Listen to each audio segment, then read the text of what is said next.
Hey all, Chris Bassett here, and I'm going to do a review and installation on the EleMake 100% mechanical lock. No batteries required. Let's get into it. If you're trying to troubleshoot the installation, the side of the box has some quick solution. I'll go over those during the installation video. I bought my lock off of Amazon, and then sometimes there's a discount where if you buy a previously used lock, you get save a few bucks. So I think I saved $10 and I got a used model. There's the customer service number. If you're having any problems, give them a call, and then maybe they'll get back to you. So first things first, remove the old doorknob and latches. I've already done so. Then you may need to prep the wood by making the holes larger or filling the holes in. There's your strike plate. You need to pull that off. It just has a couple of Phillips screws. Keep in mind that the deadbolt latch can only go in one way. It has that black tab right there that needs to go to the interior of the door. Also, the deadbolt latch has two positions. It has like a shortened version and then also an extended version. So after you insert the latch into the door, if the holes aren't lined up, if that isn't in the middle, you need to try the other setting. So you just twist it clockwise, and you can see it extends. And then obviously rotate it back the other direction to put it in the smallest dimensions.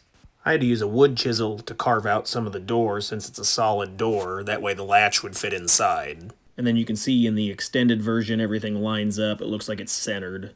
So it looks like it's good to go. And then make sure that black tab is to the interior of the door. The next part, we're going to remove the front cover and then set our code. So you have one Phillips screw, that's the only one you need to remove. Then you can take the front plate off and gain access to the tumblers. This can be a pain if you're wanting to constantly change the code for security purposes.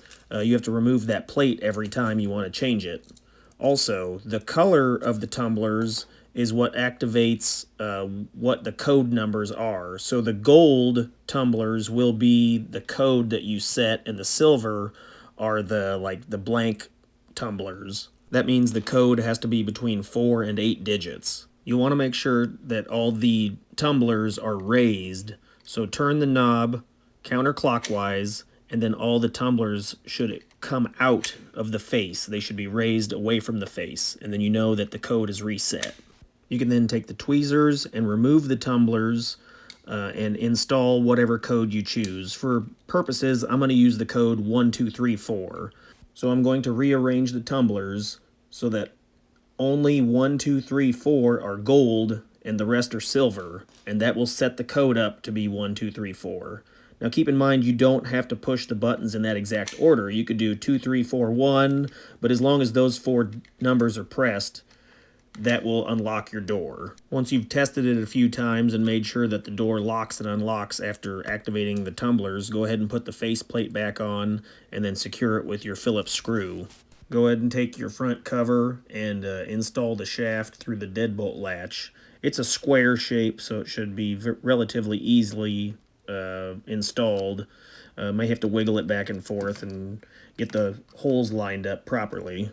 You may have to manipulate the back cover to get it into position, but generally speaking, if the latch is horizontal, it'll line up right. And then you'll want to turn it vertical after you attach it so that the screws can go through easier.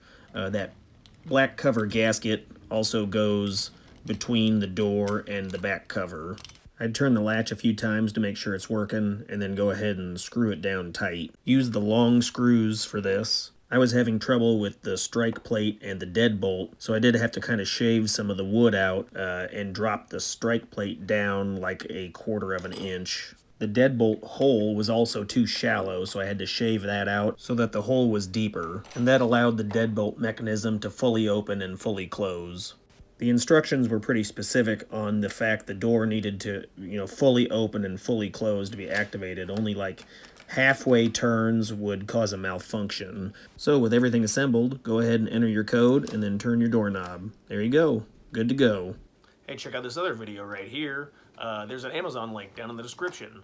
Save some cash, help out the channel at no cost to you. Thanks.